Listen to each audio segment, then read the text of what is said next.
சிந்தனை செல்வர்.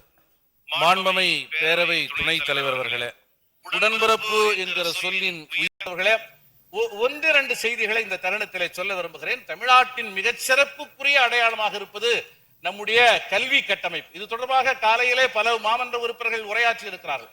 ஆனால் நம்முடைய கல்வி கட்டமைப்பின் மீது குறிவைத்து ஒரு பண்பாட்டு தாக்குதல் தொடர்ந்து நடைபெற்று வருகிறது.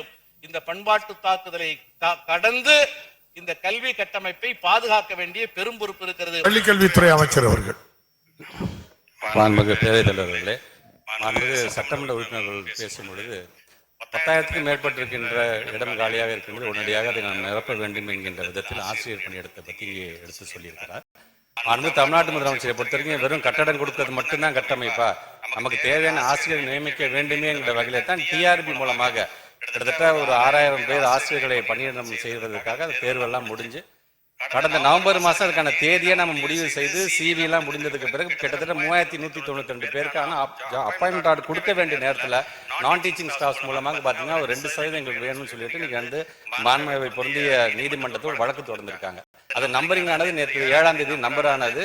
நம்பர் ஆனபோது நான் சந்தோஷப்பட்ட ஏதோ நல்ல செய்தி வரப்போகுதுன்னு. திருப்பி பார்த்தீங்கன்னா 21ஆம் தேதிக்கு அதை ஒத்தி வைத்திருக்கிறார்கள்.